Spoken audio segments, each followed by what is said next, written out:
And welcome to this morning's webinar, which is organised by the Athlone and Mullingar Chambers of Commerce. Just to let you know, before we start this morning's webinar, we are recording proceedings, so it will be available afterwards to watch back any of the discussion this morning. My name is Lorcan. I'm the business editor with the Business Post. I'm tuning in from Dublin here this morning, but I'm a proud Midlands connection. I grew up in Moat. I went to school in Moat, so I'm very delighted to be asked by Alan and the team in Athlone and Mullingar Chambers to chair this morning's event. Our event this morning, it's a pre-budget panel discussion with the Minister for Finance, Paschal Donohoe, who should be joining us shortly. They're just having some technical issues on the minister's side. But our other panelists today are Geoghegan, who's the president of Mullingar Chamber of Commerce, Alan Shaw, who's the president at Athlone Chamber of Commerce, Fiona Murphy, tax partner at RBK Chartered Accountants, and Shane Keating, Chief Data Officer at Ardonagh Global Data and Risk Management Centre. And I should say that this morning's event is kindly sponsored by the Ardonagh Group, who are a top global insurance broker. The company announced earlier in July that it will open a Global Data and Risk Management Centre in Mullingar, County Westmeath. And I think we're just about to be joined by the Minister shortly. And we can kick off proceedings with the Minister. Alan, maybe while the Minister is just getting set up there, I might come to you maybe with a first question in terms of, as the economy reopens and a lot of businesses are getting back to start, one thing that's coming up repeatedly, I think, is the availability of labour and getting people back. What are the causes and what do you think the solutions are for this problem? Well, yeah, Lorcan, thanks for that. The experience we're hearing from our members across the Midlands is that labour shortage is the single biggest issue facing many businesses. I was only this morning speaking to a local childcare provider who, is telling me that it's exceptionally difficult now to get staff in this post-pandemic era. And many businesses are experiencing having similar experiences to they had at the height of the boom when perhaps recruitment companies were being engaged, job offers were being made, counter offers were being made, and really the concern for employers is that this is resulting in a spiral in wage demands and fueling the inflation question for businesses. And, I suppose in assessing all of these costs, employers have to consider how these costs are going to be recouped, and it's putting pressure then on prices as a result. So the question in terms of how we can look at solutions then, certainly a number of employers have indicated to me that, they're trying to recruit from outside the state, but the process and the pace of securing work permits is a big issue, and certainly we would like to see further investment being made by government in the state agencies in charge of the processing of work permits, be it the Department of Justice, Department of Enterprise and Employment, and that has to be part of the solution. But I'd be interested if any other panelists feel similarly and so on. Thanks very much, Alan. Minister, you're joining us this morning. Thanks very much for taking your time out of your very busy schedule. I know today and tomorrow and next week are extremely busy for you. I suppose, Minister, maybe to start our discussions this morning with yourself, you have a very important cabinet meeting later today, and there's been a lot of talk about corporation tax over the past year and a bit. I suppose maybe would you give us a flavour of where things are at, bring us up to speed on the corporation tax and what it means for businesses that are tuned in this morning to today's discussion. Well, good morning, everybody, and good morning, Lorcan, and thank you for the invitation to participate in this event. It is coming at a particularly busy few days for me, but my councillor, my colleagues, Ministers of State, Peter Burke, asked me to participate in this event with you. And then Minister of State Robert Troy was also eager that I join you here today, both of whom send their regards and wishes on. In terms of where we are at the moment, from an overall point of view, we are going to be making a very important decision regarding our corporate tax policy across the coming days. This is a really important stage in a process that has now been underway for many, many, many years. Where it exactly stands at the moment is I had further engagement with the Commission of the European Union last night and with the OECD. And we are now expecting a further text draft agreement from the OECD across the morning. I'll evaluate that in the afternoon and then hope to be in a position to give the Cabinet a recommendation by the end of the day. So it's a very, very complex decision. Any route that you take from here is one that has many, many consequences from it in terms of what it means for businesses that are on this call here. Look, I'll be in a position to answer that question fully when we have made a decision about what to do. But I'll simply say I'm really aware of the impact of a change in corporate tax for smaller and medium-sized businesses.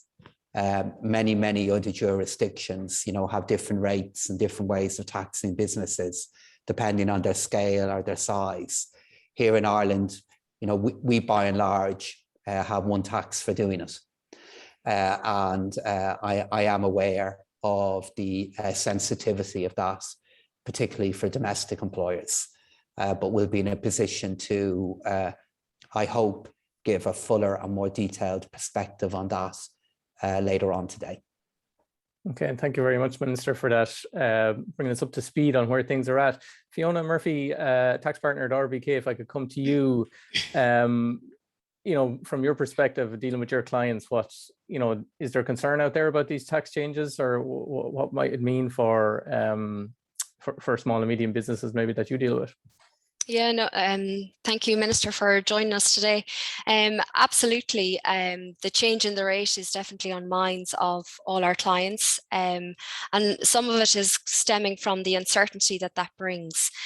So it'll be a welcome decision, I suppose, in the coming days, that when confirmation and affirmation of the rate and what it is going to be in the future, businesses will take comfort from that in itself. And obviously it would be fantastic if our SME sector, that the 12.5% rate could maintain for them, depending on their turnover. It's obviously very difficult to deny that the 12.5% rate has played a fundamental part in attracting foreign direct investment. And obviously there's large multinationals that are well embedded in the Irish economy. And even now, when multinationals are looking at coming to Ireland, while the 12.5% rate was definitely a driving factor, there's other factors at play. Obviously, our location, our gateway to Europe, being member of the EU, we have a well-educated workforce. I know Alan alluded to that there's labour shortages, and that is going to be a challenge over the coming years. And we have an attractive tax regime outside of the 12.5% rate. Obviously, we have a great network of tax treaties. We have a favourable withholding tax regime, a very attractive intellectual property regime. So all of these things add to the corporate tax strategy. And I'd be interested to hear just the Minister's view on how that new rate of tax, will it be an effective rate of tax, or will companies continue to avail of incentives, for example, the R&D tax credit regime or the knowledge development box, which effectively can lower their overall effective rate currently below the 12.5 and whatever that new rate might be?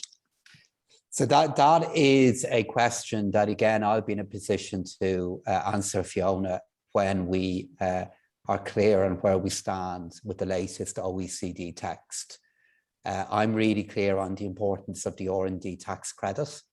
And I think Fiona has given a very good summary of how international companies can evaluate Ireland, in that, as Fiona said, the 12.5% rate, of course, is important.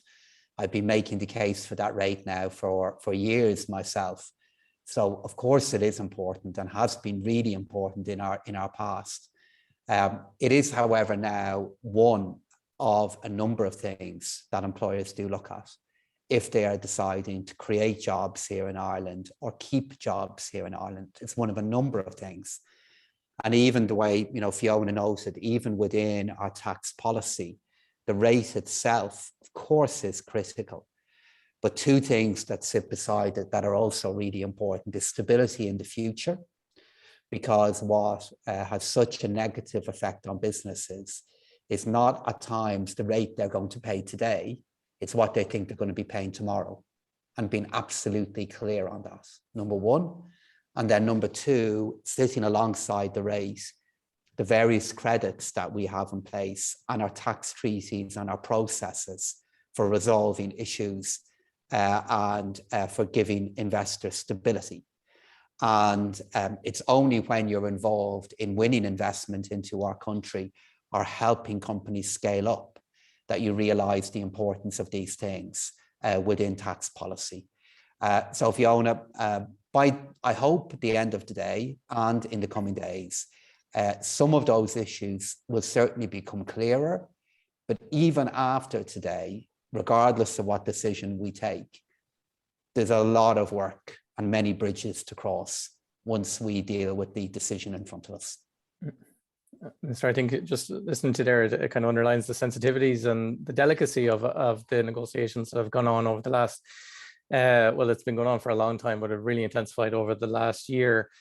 Shane Keating, if I could come to you, as I mentioned at the top of your intro, you work with the Ardonagh group who have made announced an investment in the Midlands earlier this year. I mean, from your perspective, tax and maybe some of the changes that are happening in tax, what from your perspective, what does it mean as a company? Yeah, no, thanks, Lorcan, and thanks, Minister. It's I think you hit the nail on the head there.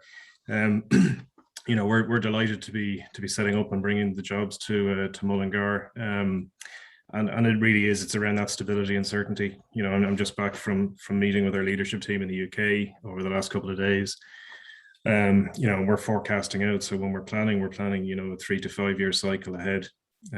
So I don't think anybody's anticipated the level of change we've had in terms of how business has had to operate over the last couple of years. So I certainly don't envy the minister's job in making another big fundamental change, to what's been a really stable and predictable model for us in terms of how we operate. So I think just over the next few days, as we start to get more clarity, it'll certainly help to stabilize that. But it's one of a number of factors. We've had great support from Ministers Troy and Fleming and from the IDA in particular in terms of how we set up, and as Fiona and the Minister have touched on in terms of R&D credits and other things like an innovation grants that will help us, particularly in the nature of what we're trying to set up and establish. So I think maintaining those kinds of things help to make it a very attractive place to invest. So yeah, as I said, I think Shane, the certainty it gives businesses. Go ahead, Minister. Sorry. Yeah, I just want to pick up on the point that Shane has made there. It is about stability and it is about predictability. And one of the issues that we will need to consider, and I've been making this case in recent months, is that if, for example, Ireland was outside the international tax architecture, that of itself is a source of instability and risk. And weighing all this up is the calculus that the government is now engaged in. But a very important point that Shane made there in the conclusion of the statement, like the work of the IDA, the role they play in, for example, not just the provision of grants, but the far bigger work that they do in enabling investment to be made here in Ireland. And then the work that EI do in helping our entrepreneurs get started and then scale up. That work will be as important as ever and as supported as ever by this government. I'm acutely aware of decisions and challenges that are being faced in other countries at the moment. And I believe with the kind of change that's going on, Ireland will still be in a position where we will be able to create a proposition for our domestic entrepreneurs, for international businesses, where Ireland continues to be a really good place to create or grow or locate a business in. But at the same time, when you're in politics and indeed when you're in business, you sometimes have to make very big decisions that are not clear-cut, that are very complex, that have very big consequences. And this is one of them. And what we will do is make the right decision, and then we will explain it and stand over it to all those that we rely upon, such are on this call, who create income, create jobs in our country.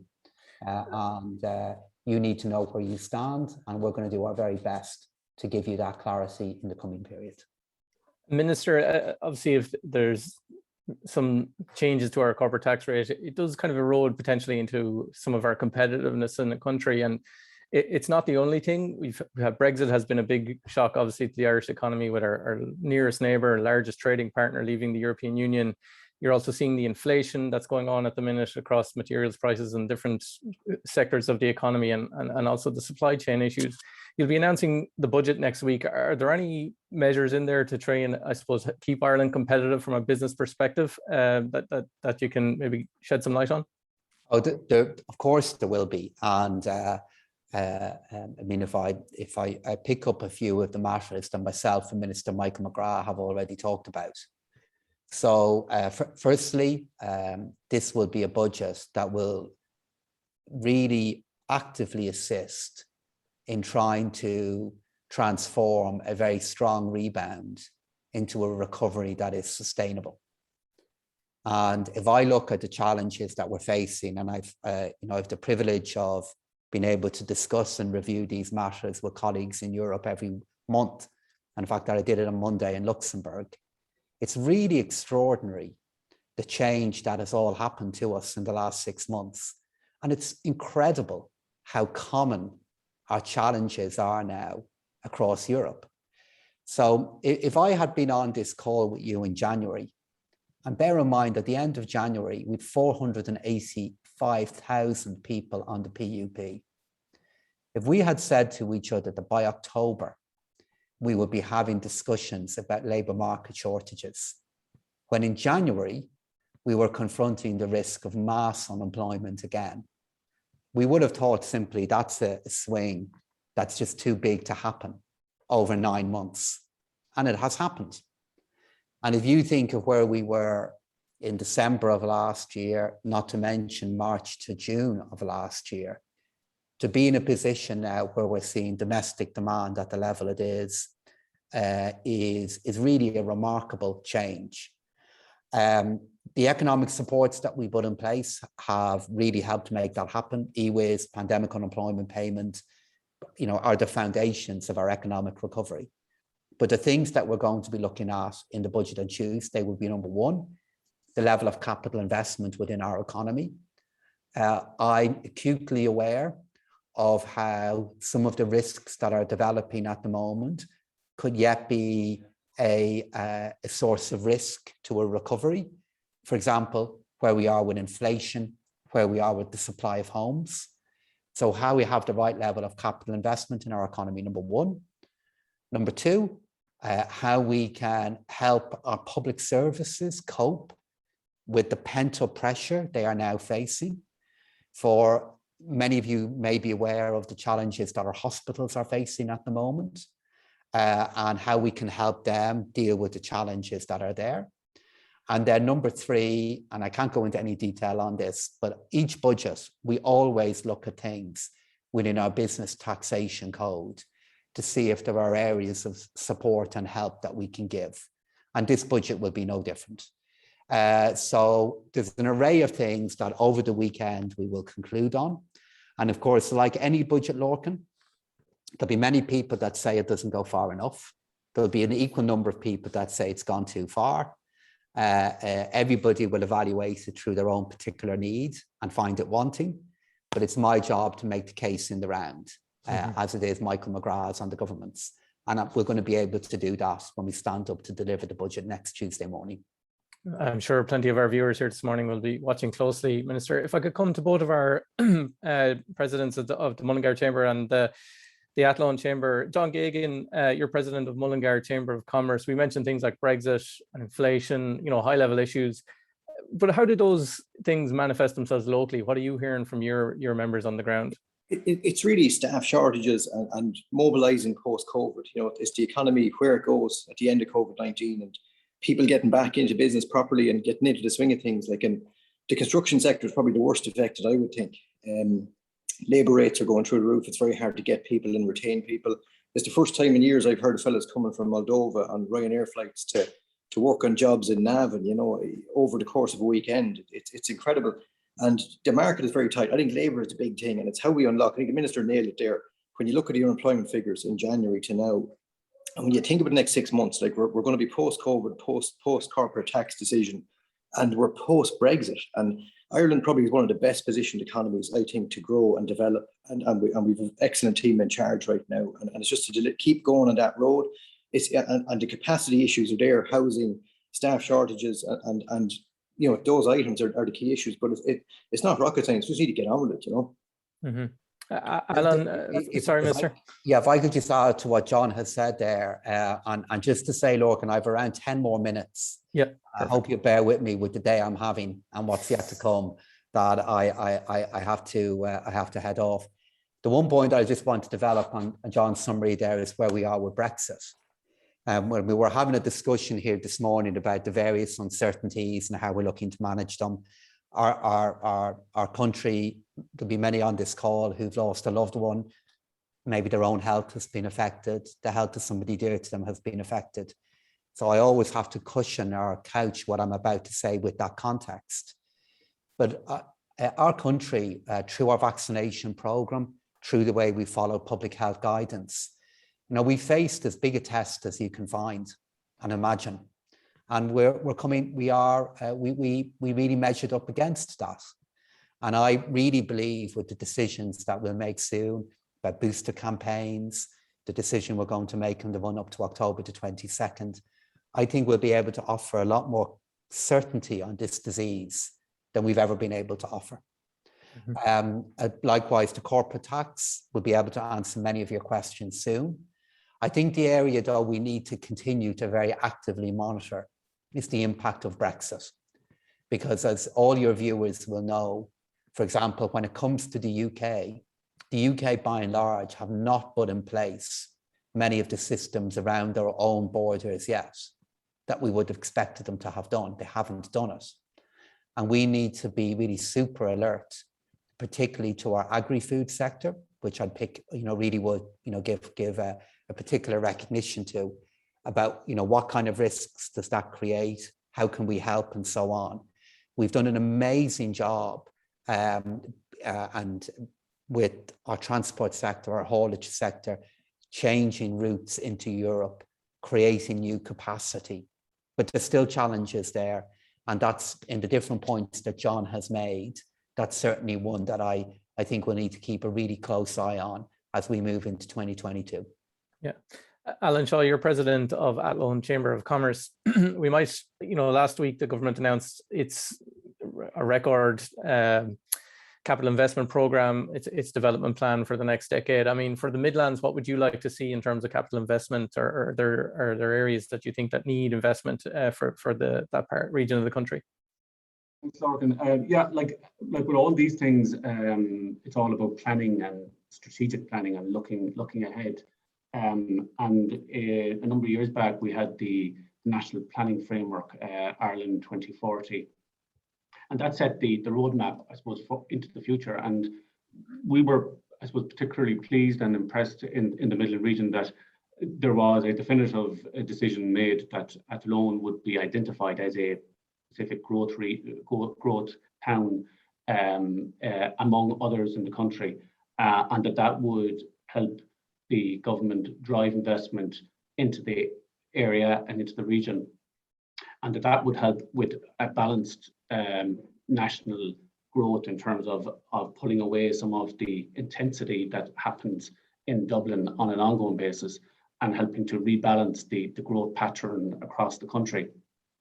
So I suppose in terms of our membership in the chamber here, you know, we meet with our members regularly, and a number of them are concerned about the pace of change and the pace of investment.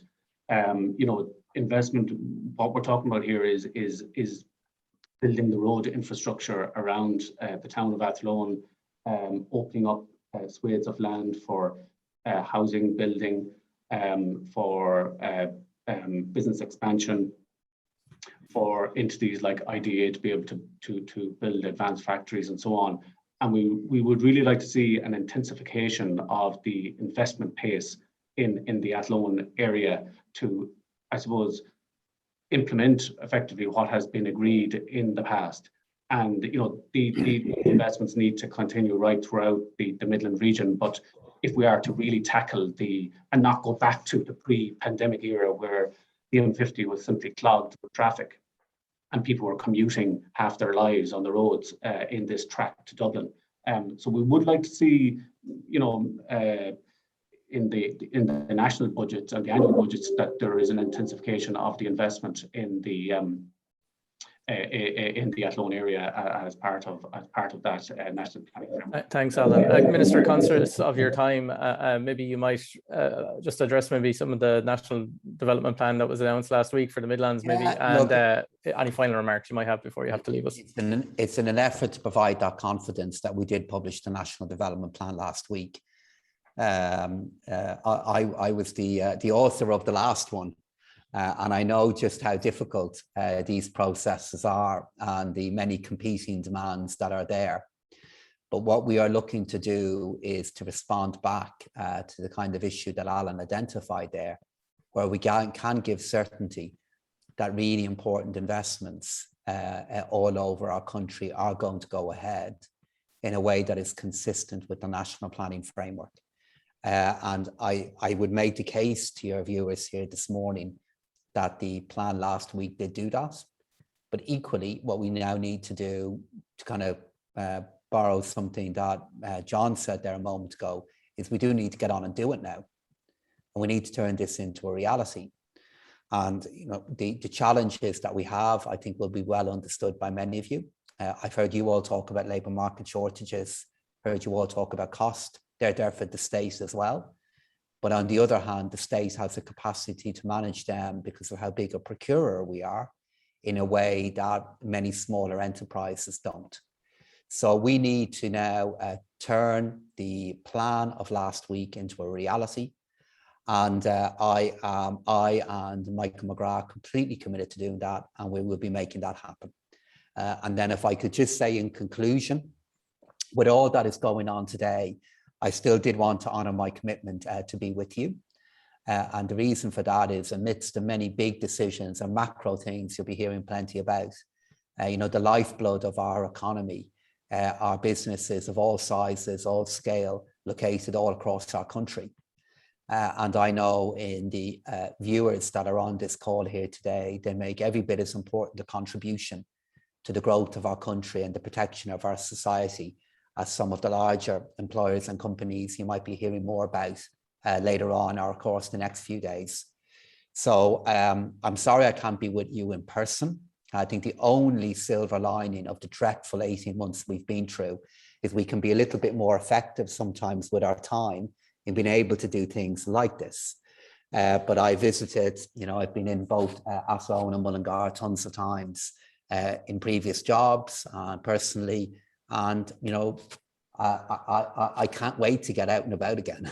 I can't wait to have the opportunity to be able to do these things in person and meet people again. And look forward to meeting you all in person, maybe later on in the year or early next year as you're doing your work. Minister, thank you very much for your time this morning and for your insights. We really do appreciate it, given if I could just pass on again the wishes of my colleagues, Minister Burke and Minister Troy, both of whom wanted me to be here. And I'm sure they'll be in touch with you regularly across the coming periods. Thank you very much, Minister, for your contributions this morning. We will keep going with our webinar this morning, and we will continue to chat to some of our panelists. I would say to our viewers, if you want to get your questions in, please do send them in and we will put them to the panel. Fiona Murphy, if I could come back to you, we talked a little bit about Brexit and competitiveness. I mean, what are you seeing with what are the issues on the ground, or is there supports maybe that can be brought in, you feel, maybe for businesses to help them with some of the issues that they're facing at the minute? Yeah, so I suppose Brexit was well flagged, and a lot of companies did actively engage in the process and to understand how it would impact their business.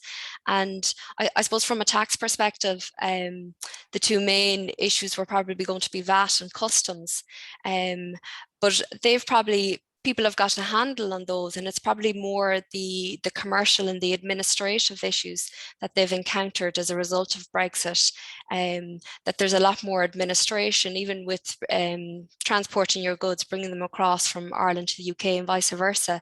The whole procedures and administration around customs and tariffs is exhausting, and a lot of companies are finding that it's a very specialized area, and that their staff needed specialized training. Also, there's a large increase in overhead costs, so a lot of companies are feeling the pinch just on their margins, and there's increased administration, logistics costs, there's longer lead times on their supplies, and obviously, like in any business, staff taking on additional responsibilities or looking for additional wages, and all that impacts on the bottom line and the margin. So I suppose businesses are looking for support to support them with their labour costs, around grants, vouchers, around training and mentoring programs, particularly for our more vulnerable sectors. And obviously, overheads, there's probably certain overheads that have continued to rise, and obviously if there was more competition in these areas, it would help to reduce costs. And obviously it's very important to acknowledge that there has been an awful lot of supports provided by the government throughout the last 18 months through the COVID process, and that has been very welcome. And obviously there's probably a concern for some businesses as to when those supports will be withdrawn and the impact on their business. So we would ask the government to consider possibly moving out the withdrawal of those supports over a period of time to allow businesses to recover. Thanks very much, Fiona.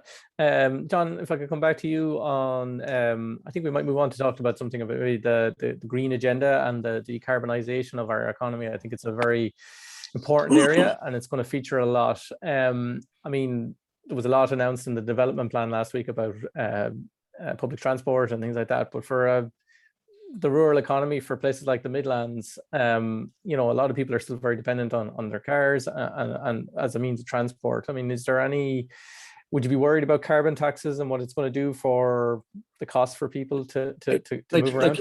I would see locally, nationally, and abroad, carbon taxes are just going to be part of reality, because we're burning the fossil fuels that we can't get back, and the beauty of COVID is we've learned companies can operate very efficiently remotely and in different locations. So for the first time in maybe 25 years, we've very little office space available in a town like Mullingar. We've less than maybe 10,000 square feet in a town of 20,000 people, which is remarkable. So I think the world is transitioning, and I'm not so sure in 20 years' time we'll all own our own car and be driving to Dublin to do the shopping or even for a day out.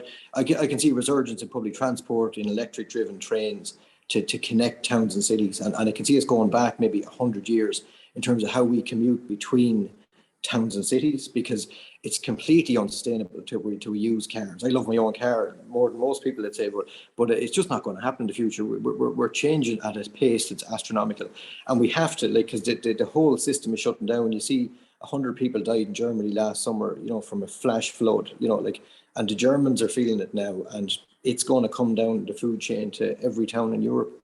And it has to, and we've all got to come around to this. The cost, it's going to bring cost into the economy and how we deliver things. And it might affect economic growth. I don't know how the government are planning to replace the carbon taxes in fuel, for example, that you buy in a filling station. You know, there's 10 or 12 billion a year transacted there. And I don't know, will you get that back for electricity? And then how do we produce our electricity? There's a big issue there. I can't solve it, but it's going to be expensive and it's going to be painful, but it has to be done. Yeah. Shane Keating, from your perspective in Ardonagh Group, does you know, some of the changes we're talking about in the decarbonisation or the climate agenda, what does it mean for a company like yourselves based in the Midlands?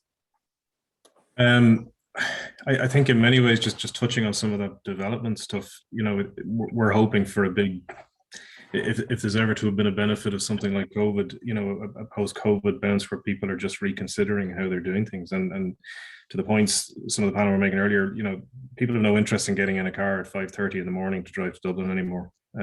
It's just not going to be how we do. But we're very keen with what we're trying to set up, that we actually have people physically on site in a new location. We're building out a brand new office space. It's going to be, you know, very modern to attract the type of tech and data talent that we're looking for. And a lot of that collaboration and innovation will really only come from having people physically together in a space. But we're going to be very dependent in terms of our customers and working with the broader Ardonagh Group internationally to be able to do that from a remote perspective. So, you know, the idea of traveling and doing as much international travel or commuting around the country, you know, won't be as big a feature. And Shane, do you see that as an opportunity for businesses like yourself that maybe are based, you know, you're not in large urban area like like Dublin or Cork or Galway, but you're able to attract talent to where your location if you have potentially that remote offering? Yeah, well, that's exactly it, Lorcan. It's, you know, we were very aware with what we were setting up that, you know, trying to compete against Silicon Docs and the wage inflation there when you've got, you know, the EMEA headquarters of all of the big tech firms. You know, trying to hire data talent against that, just, you know, it didn't seem like it made a huge amount of sense to try and do it in Dublin. And we looked at a number of locations around the country and landed on Mullingar, and we're delighted. Our recruitment process is well underway. So for anybody who is listening or knows of people with data talent, please do get in touch. We've had, I think in the 3 weeks we've had the roles boarded, we've had something like 600 applicants already. And that's coming from outside the country. It's also coming from inside. We've got people from, you know, Athlone, other parts of Galway, people in Kildare, Meath, you know, what would have been probably traditional commuting counties into Dublin are now looking. I mean, I myself will probably still be based here, but traveling in the other direction. And yeah, prior role would have done that up and down to Wexford. And, you know, it's reassuring when you're doing it going in the other direction. It's almost depressing to have seen the cars, you know, stopped 20-30 miles outside Dublin, bumper to bumper on the way in. Yeah, that's an interesting insight, Shane. Alan, from your perspective, we started this talking about shortages of labour. Do you think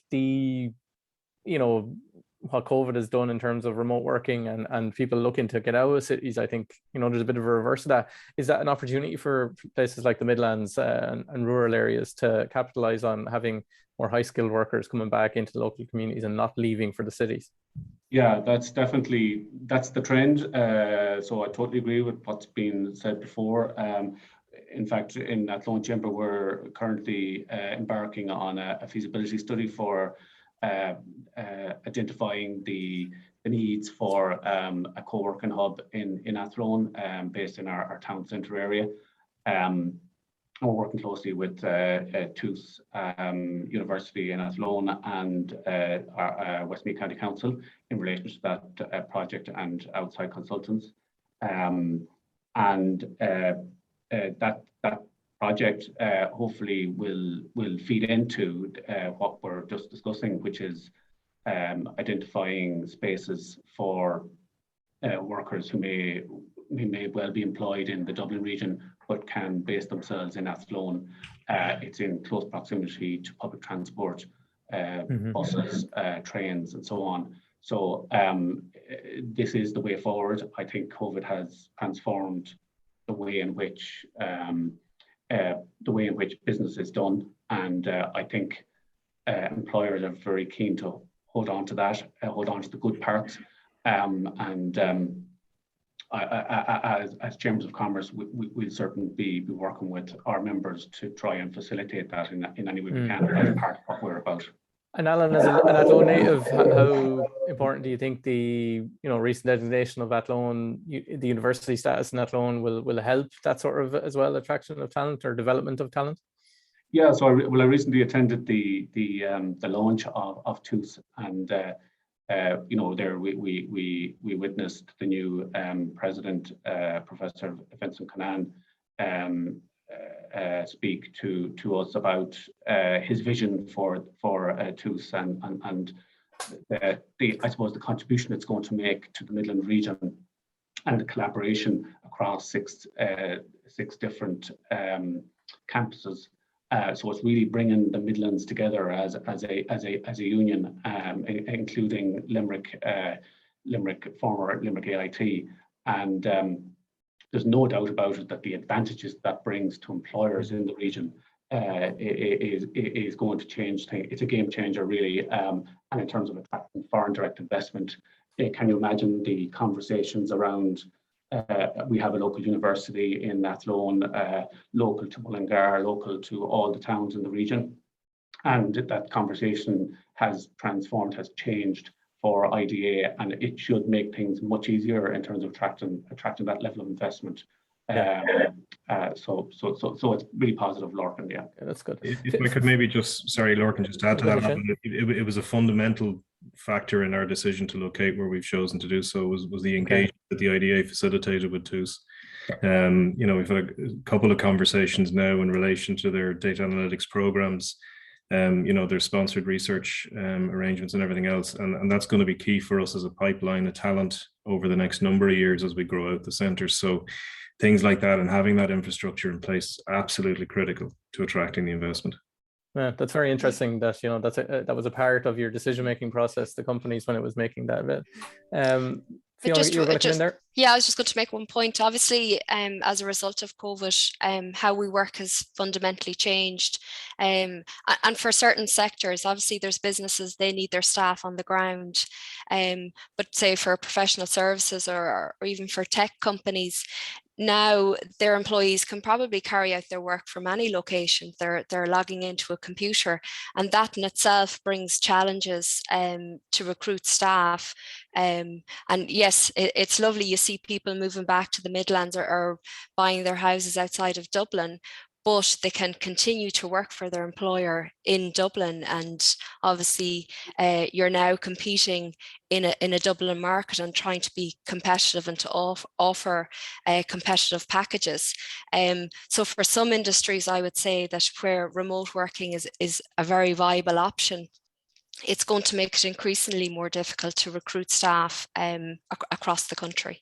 Yeah, because you're competing with businesses that were never in your area before. Exactly, yeah. John, from your perspective, the budget next week, there's a lot of the usual kite flying at this time in the weeks leading up to it. Would you like to see something in there for tax release potentially for businesses that offer remote working or for people who take remote working, or is there anything in there that you would like to see from a business perspective in the budget? The big one for me, I think, is entrepreneurial relief. Okay. If you look at the UK, I think you have £10 million exemption if you sell your company and gain the relief. Whereas in Ireland, I think it's €1 million.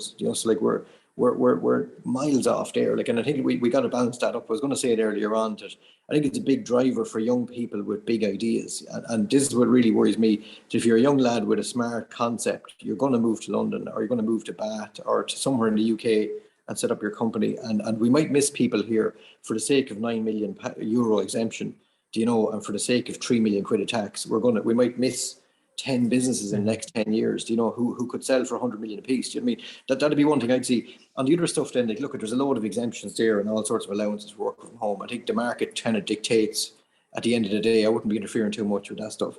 And but I'd be highly optimistic. And I was just going to tag on to something Alan said about Athlone and Limerick. They also have Thurles and Ennis as part of that campus. And one of the things we're targeting Mullingar is the National Apprenticeship Centre, hopefully to be based here in the town at the old Colin Barracks. And we'd see a major issue in the labour market to be apprenticeship training. And it's a national issue. Every town in the country you have it. And there's a lack of plumbers, carpenters, electricians, and the system is completely upside down in terms of how it puts out young kids and destigmatizes training for apprenticeships versus going to college. So we'd love to see in 20 years' time if that became part of the new university. and let's see where it goes. Things like that, I think we need to be more strategic about locally, and it's something we want to chat to Alan about separately and see, can we drive on and see where we go. I think you're probably, John, there probably is massive opportunity in that, in terms of because of, they're everywhere you talk to, they're crying out for skilled trades like that, and training of people, the pipeline coming through. And finally, they're paying they're paying the plumber 50 quid an hour now. So like, there's an awful lot of lads leaving college with degrees that aren't starting at 50 bucks an hour. So, Fiona, sorry, you were going to come in. I just wanted to come back to the CGT entrepreneur relief. I think that the UK have made some changes to their relief, so the gap between the Irish and the UK now is probably significantly less. I do think there's probably a question mark over whether it achieved what its policy objectives at the time. I think the average age of a person claiming CGT entrepreneur relief is 52, and that individual is less likely to reinvest their proceeds into the next business. And the conditions to avail of the relief, like, they're quite onerous. They're not geared towards your angel investor. So for me to claim that relief, I have to spend more than 50% of my time working in that business. And obviously we all know serial entrepreneurs within our local business, and that's not the model, that's not the way they work. They've lots of ventures ongoing at the same time, and I think there is an opportunity maybe to revisit that relief and maybe look at reshaping it so that we can increase the uptake, but it means increasing investment in business. Fiona, if I could stay with you, one of the things that I think everybody will be looking out for next week's budget will be maybe some timelines for the unwinding of a lot of the government supports that have been in place for the last year, which have kept a lot of businesses and a lot of people in jobs over the last year. Would from your perspective with your clients, would you have a view on terms of how that should be done? Should it be done slowly over time, or you don't want to obviously pull the plug too soon, I would imagine? Yeah, no, absolutely. And look, it is important to take a view. Different sectors of our economy have been affected differently. And there are sectors that have performed very well throughout COVID and, maybe recognized that there were opportunities and took advantage of those. But there are vulnerable sectors that have been badly hit by COVID and by Brexit, and those supports are a lifeline, and the withdrawal of those supports very quickly would be detrimental to the business. So we would like to see, obviously, that it's done over probably a longer period of time, definitely past March, April next year, that they would get the benefit of those supports, or part of those supports, throughout 22 at the least. Okay, Shane,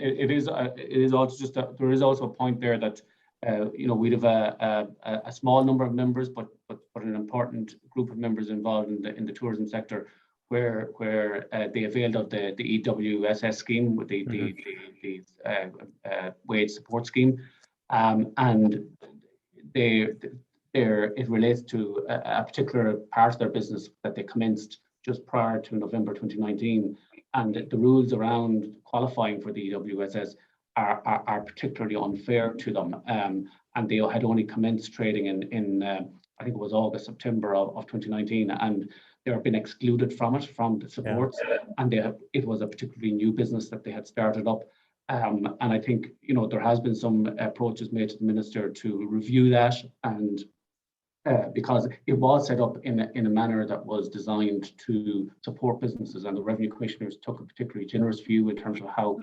those wage supports were implemented, which was very welcome. But I think there are a number of businesses that are falling out of the loop that should not be the case. The minister needs to give a little bit of latitude to them. These are in the tourism sector, they're in vulnerable sectors, and I'd like to see something in next week's budget to support that cause and that thing. Yeah, well, you're right, Alan. I think, as Fiona said rightly, that there are certain sectors that are more capable of emerging, standing on their own 2 feet again, whereas like the tourism sectors and some of your hospitality industry, they're still very vulnerable in terms of the government supports are a real lifeline for them. Maybe moving on, Shane, if I come back to you in terms of employee, as an employer, we're seeing a lot of change around, as we talked about, remote working, and I think workers are expecting a lot more from their employers today, from what traditionally have been. How do you adapt to that, as a business, or is there going too far as well, potentially, for what you can offer realistically? Yeah, I think it sort of depends on where you are. So we're very much, it's unusual. We're a startup business in a much larger corporation. So on the one hand, as we're working with our more established business segments and units, that's a combination of in-person stuff now as people return to the office, particularly in the UK, because they're a little bit ahead of us. But even here, and that's a combination of hybrid working. People are probably back sort of part-time. With what we're setting up now in Mullingar, because we're creating it from scratch, there really is a need to get a nucleus of people together. And particularly as we look a little further ahead and need to develop a pipeline of talent. So whether it's graduates coming out of TUS, they need to be spending time working with more experienced resources. So it's not unlike an apprenticeship idea. You learn better by sitting, in close physical proximity. And a lot of the work that we're going to be doing is quite collaborative.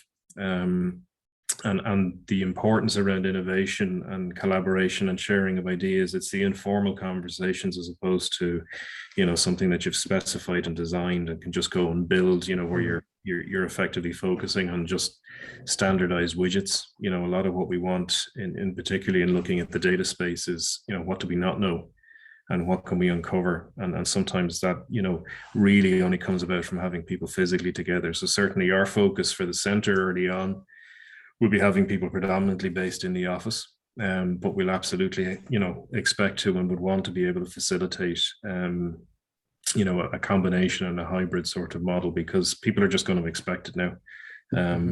Everybody's gotten so used to working that way over the last number of years. Their lifestyles have changed and adapted around it. So I don't see us going back. Thanks, Shane. Conscious we're coming up to 10 o'clock. There's a question in here from Chris Ball for the panel. It's he says, aligned to the entrepreneur relief that we were talking about earlier, the EIIS scheme, the entrepreneurship incentive system doesn't seem fit for purpose. He says, for early stage and growth companies. Does the panel have any views on this? I wonder if any of you wants to take that up.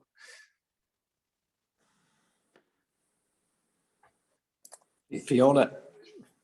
Well, I'll jump in there on the tax side. I suppose what we can see in the ground is that I suppose the current EII regime is quite onerous and practically very, very hard for a company to implement. There's a lot of onus on the company for self-certification and to determine that it's a qualifying entity for the purpose of the relief, and that continues for the duration of the life cycle that the shares are in issue.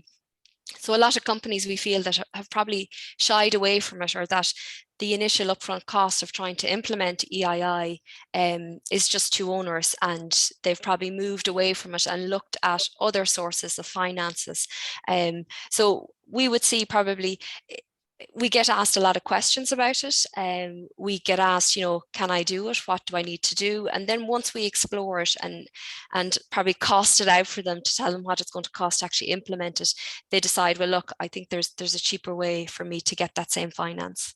Mm-hmm, mm-hmm. Yeah, I think, Lorcan, in the early stages, if I'm right in saying the EIIS scheme evolved from what was the traditional BES scheme of many years ago. And while the BES scheme model wasn't perfect, and it was used maybe for purposes that it wasn't originally established, that there are parts of that BES scheme that were quite flexible and did encourage genuine attempts by entrepreneurs to invest in their business with really beneficial tax relief to investors. And I think there's parts of it that should be revisited and reintroduced as part of the EIS scheme.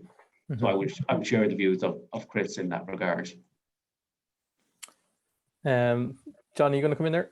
Yeah, just like I don't have detailed knowledge of the EIS scheme, but I think the general ethos that we'd encourage entrepreneurship in Ireland, I think, should be very much focused on going forward. Like, some of the best companies ever to come out of the country started up as startups. You'd like the CRH and Ryanair in the last 50, 60 years, And I think Ireland should embrace more of this going forward, because it's the smart things we do to deliver the big results, you know, and if we're not looking at giving people exit strategies early in life, like Fiona mentioned, 54-year-old average user of the exemption in the UK, it's very, very high. And I understand that the average startup now in tech is something like a 40-year-old founders are the ones that are getting the money now in Silicon Valley, which is incredible. And I think things have changed so much. We have to be very smart. But I suppose CGT is something else I'd be looking at, saying, you know, where do we go on CGT? The rate is very onerous. You're giving away a third of your money if you sell something, you know, on what you make. It's quite high compared to where it was and where it could be. And if I encourage people to unlock properties that are not being used in the marketplace, if they adjusted it or did a one-off exemption, if you sold something that was, you know, a 2-bedroom apartment or 3-bedroom house, to maybe it's not lived in or as a holiday home or something. Just tweaking. No, thanks, John. Look, I'm conscious we're coming up to the to 10 o'clock and it's the end of our time. I'm going to ask each of the panelists for a final remark, and it's a simple question. If you could see if it was one thing you could have from the budget next week, maybe what would you like to see from your own perspective or from your business perspective? Maybe Shane, if I can throw the ball at you first, if there was anything that you as an employer in the Midlands, what would you be keen to see in next week's budget? I think it's just basically anything, Lorcan, that encourages people to, you know, if they've been out of the workforce for a while, or, you know, there's barriers there because the marginal return, you know, particularly at some of the lower entry levels, you know, that just becomes more encouraging, you know, and that's a difficult one to adjust in terms of reducing supports and increasing incentives. I think the other thing is just, you know, reducing some of the dependency that we have from an income tax perspective on a very small proportion of the actual workforce. You know, that's a structural thing, which again, will have to take place over time. But I think it's just going to be more important from a sustainability perspective going forward. Fiona, I'll go to you next. Anything next week? One thing that you'd love to see in the budget announced next week? Yeah, I'm sure you have many things. Well, obviously, I think totally agree with John. The CGT regime, the rate, the entrepreneur relief. I'd like to see changes in that. Obviously, climate change and the green agenda is high up there. I'd like to see incentives for people maybe to look at, you know, some sort of tax credits against retrofit costs, or the extension of the buy-to-let scheme, so that somebody could buy a second-hand property with the low BER rating and get, you know, be able to buy and to get some grants towards retrofitting those. I think it's important to provide incentives for people to change their behaviour. Obviously, environmental taxes, they act as a deterrent, but often it's the incentive that actually will make somebody make the change. Yeah, as you say, Fiona, if the retrofit of all the homes in the country is going to be a huge undertaking, and it's a costly exercise, and unless the right grants are there, it's not going to happen. John Geoghegan, from your perspective, anything in the budget next week you'd like to see? I think we're extremely lucky to have the crew we have in charge right now, particularly like Paschal Donohoe, you know, someone who can analyse things in logical language and deliver logic to people. And I would have no doubt they'll deliver a proper budget fit for purpose. I would caution to, when they do deliver it, that they might do a better job maybe to explain it to the vast majority of people out there who pays the taxes in the economy and how progressive our system is, and how, you know, and this might push back to the loony left to explain that, like, you know, a quarter of all taxpayers pay 90% of all taxes, you know, and that's the reality. I think when you look at the bell curve to revenue produce, and I think it's important how you market that, and I think the government should push that message a lot harder to who actually pays the taxes, and it would deliver a better political outcome for the country in the next 10 years if they did. Particularly, I suppose, John, as well, in the context of the government's revenue intake from corporate tax is going to be down over the next coming years as well because of the changes in the OECD proposals. Alan, final word to you in terms of the budget next week, what you might like to see?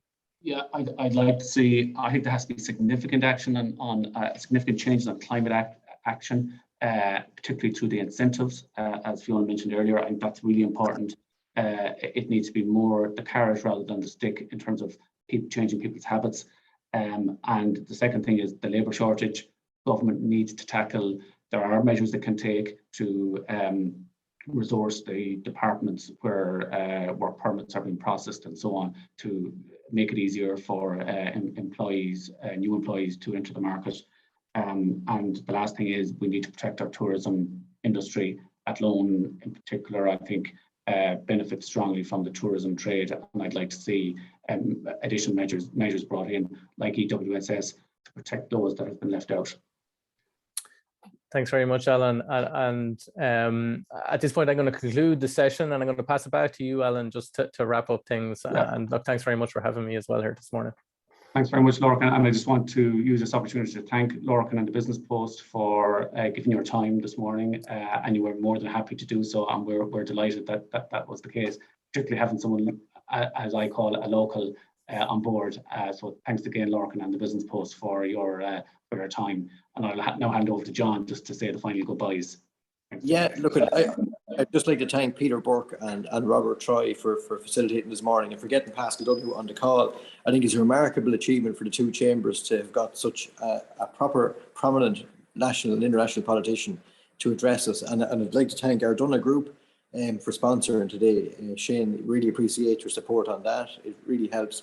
And Lorcan, you've put in your time in the Business Post, and RBK, Fiona, for coming along. And an accountant that doesn't put me to sleep is excellent result.